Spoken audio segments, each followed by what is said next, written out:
Pamela Fox. Please make her welcome.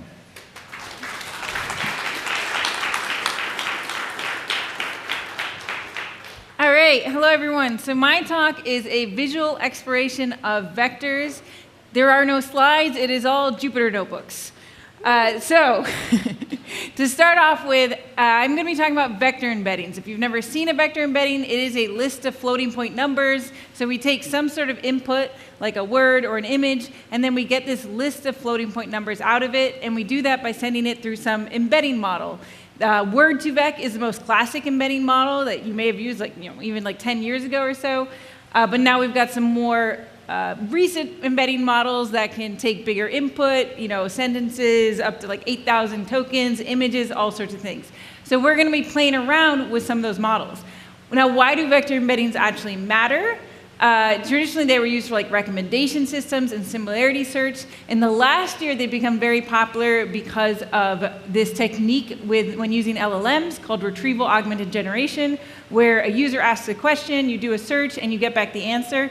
This is a RAG that has ingested my own blog. So if I have questions about myself, I can just go to my app for myself, and then I can ask it a question. And what it's doing is taking a question, it's turning that into a vector, also doing a full text search. It gets back the results, and then it's going to send it to an LLM and answer the question. One day, LLMs are slow. Okay, we'll check on the answer later. But in this talk, I'm actually not going to show you how to practically use vectors. That's not the point. There's going to be no practical things here. So what we're going to do instead is explore vectors as many visual, notebooky ways as I could come up with to try and get an intuition for how vectors actually work and what the vector spaces look like. So we'll see if this ends up being useful. Wait, let's first see. Okay, there you go. These are the frameworks I use: Fast API, Flask, and Django. That's pretty accurate. And we can find some vectors here. There's some vectors, yay. Okay, great. That was the one practical thing. All right, so first off, we need some vectors. So to begin with, I'm using Word2vec. And with Word2vec, you can train it on any data set, but this commonly used data set is Word2vec that's trained on this Google News. So I just downloaded that using GenSim, which is a package which makes it easy to work with these. And so then you can see, this is kind of what this is the vector for computer. And you can see it's a bunch of floating point numbers. So what I did was I found the most common English words, and it was based off this British government source. So first I had to re-spell everything as from O-U-R to O-R manually. But I took that list and then stored the vectors for each of those. And then I did the same thing using the OpenAI Ada002 model. We don't exactly know what this was trained on, potentially everything in the universe, things probably shouldn't have. But I can go ahead and do the same thing, is take each of those 1,000 common words and make an embedding from it and save those. So that's what we're going to be working with. So now let's start getting into it. Okay. So I load in my vectors. And the first thing I want to do, actually, let's just take a look at one of the vectors, right? So Word2vec, and let's just look at computer again. Okay. All right, so there you can see it's a list of floating point numbers. Now let's actually render that as a chart, just to see kind of what the range is here. So what you can see is that this vector has 300 numbers in it. We also call these dimensions. So this vector has 300 dimensions. When you're using Word2vec, 300 is the usual length that you use, but you can choose different lengths as well if you want. But these ones have 300 dimensions, and you can see that they range pretty evenly between negative 0.6 and looks like positive 0.6. So that seems to be the range for this one. Now let's look at OpenAI's Ada002. It is way different. So these vectors have 1,536 dimensions, and there's huge variability here. Lots of them are within this very tight range, right? Around negative 0.05 or something. And then for some reason, this one dimension 196, I tracked it down, that's dimension 196. It always spikes super low on every vector I've looked at. So if anyone can figure out what that dimension is doing, I really, really want to know. Because we can then look at another one like dog, right? You know, dogs and queens are nothing alike. No, they're somewhat alike, but but once again, we see that spike here. Okay, so one of the issues with trying to understand vectors is that they are so big, right? They have, you know, anywhere from 300 to thousands of dimensions. So how can we start to visualize them and understand them? One thing we could do is try and reduce the dimensions, and one technique for that is called PCA, or principal component analysis. So luckily, I can use a scikit-learn model to do PCA. I don't know how to do PCA myself, but you know, it'll do it for me. And it'll attempt to reduce these vectors into 3 dimensions so that then I can visualize them in 3 dimensions. Now, we're going to lose a whole lot of detail by trying to take this very multi-dimensional thing and then going down to 3. But it's still fun to do it, so we're going to do it. Yeah, so here we go. So now we can see word to vec with the PCA on a chart here, and you can see that, like, what do we see? Like queen and king look similar, cat and dog look similar. Apparently presidents are nothing like kings and queens. Computer and technology are kind of just out there, right? And then God is off in the corner doing something, I don't know. And then if we look at OpenAI, what we see is that cat and dog are once again clustered in queen and king, and then, you know, technology and president are out there, right? So that's interesting, but you really should not read that much into it because we've lost so many dimensions. I was showing this to my mom yesterday, and she kept making me like add more words to see where they ended up, and I was like, Mom, you're trusting too much in this. It's just fun to look at, and then you should realize you've lost so much. So now what we could do is, given a certain word, we're going to use a distance metric to figure out what other words are the most similar. So we're going to use cosine to start off with, because that's probably what you hear about the most, is cosine similarity, cosine distance. So we'll start with doing cosine similarity, which should tell us kind of the angle between, you know, 2 vectors in space. So if we look at dog, what we see is the most similar thing is cat, and then animal, horse, bird, child, baby, boy, woman, mother. Okay, so that makes sense. Now we look at the Ada model, and what we see is God is actually number 3, right? Dog, animal, God. So that's really interesting. So what happens here is that word to vec really only encodes kind of semantic similarity because it's based off of words' position next to neighboring words.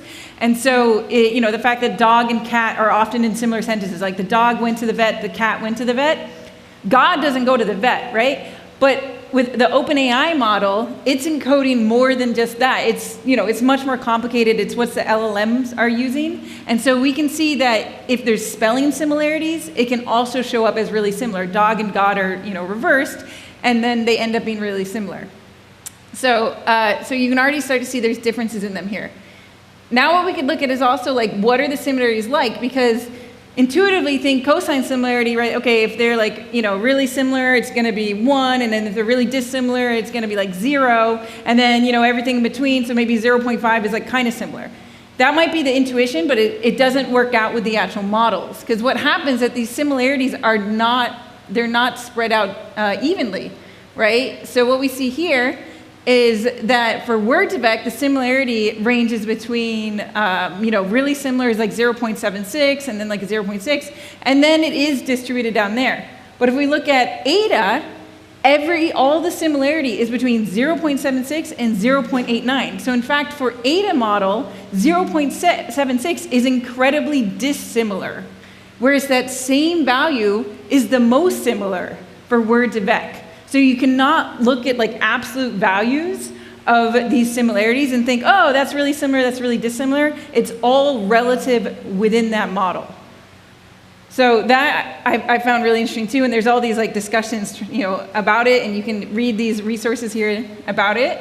But okay, let's move on to talking about vector distance metrics. Okay, so we talked, there's cosine similarity, right? But there's other ways of measuring distance between vectors. So why do we do cosine similarity? So first of all, we have to understand vectors versus unit vectors. going way back into like high school for me here, but a unit vector has a magnitude of 1. So if we look at these vectors here that I came up with, like 1, 2, 3, 3, 1, 2, it's not a magnitude of 1. We can look at them on a graph and see, okay, that length is more than 1. Then we can normalize them, and then we get magnitudes of 1.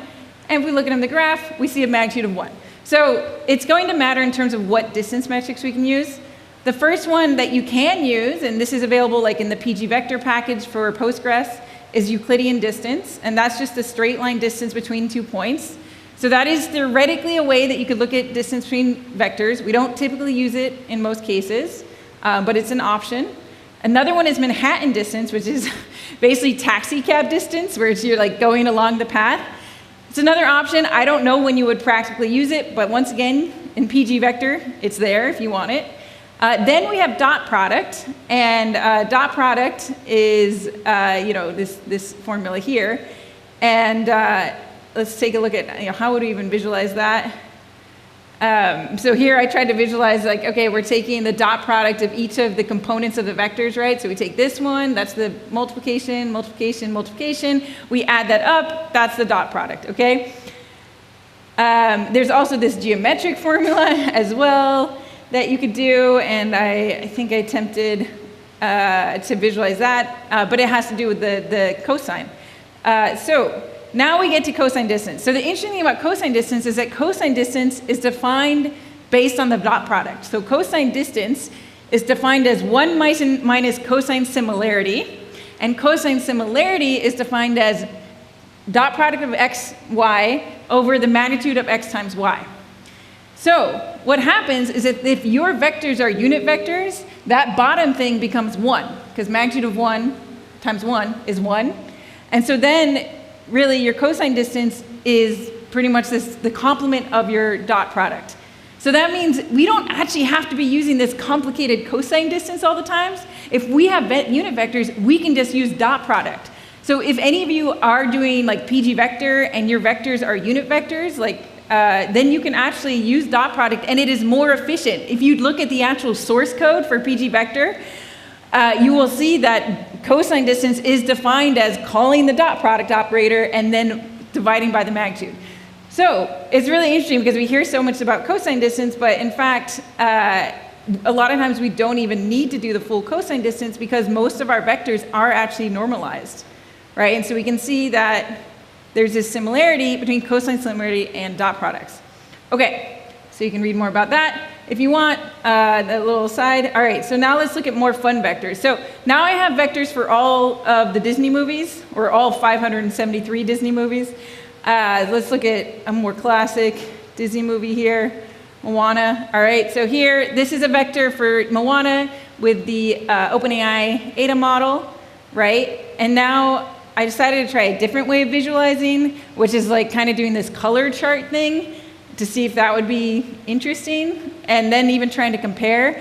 And they kind of all look the same. So I don't know if it was useful, but they're kind of cute.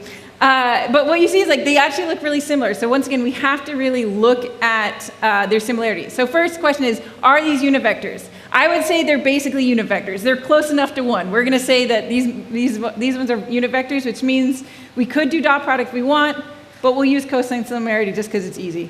All right, so when we look at similarity here, we can see Moana is very similar to The Princess and the Frog, and Cinderella, Enchanted, all that stuff. We can look at the 10 least similar movies. It is the least similar to disorganized crime. Great. Very, very good. Now I know what not to show my children from Disney+. We can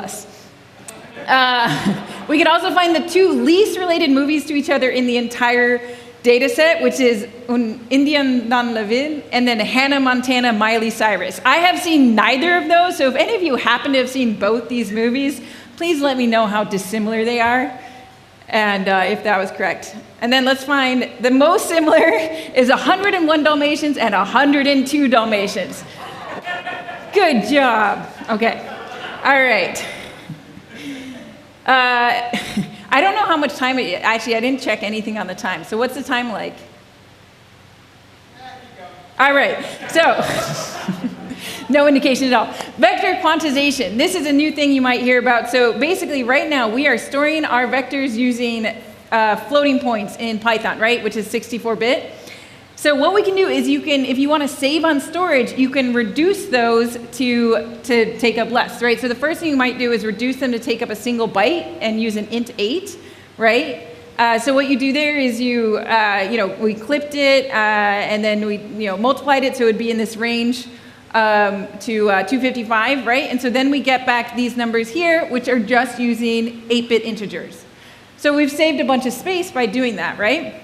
The question is, how much precision did we lose? So we're going to, once again, look at Moana. All right, so this time we see Moana, Mulan. So this is with our 1 byte, Moana, Mulan. And then if we look at the original one, we see Moana, Mulan. But then we see that there's some difference with tangled, right? Like there's some things moving around here. But it's pretty close, right? Now we can go even farther and do binary quantization. This is where you actually just, instead of, you actually just store a 0 or a 1. That's it. So in theory, a single bit. And that sounds crazy. Like what? How can you lose 64 or 63 bits of information? Well, let's try it and see what happens, right? Now we've got 0s and 1s, and then we can look at our most similar to Moana. And it looks pretty similar. The only thing is that Big Hero 6 has now snuck in. I don't know what Big Hero 6 is. It doesn't sound like the kind of movie I'd normally watch. I'm a Moana person.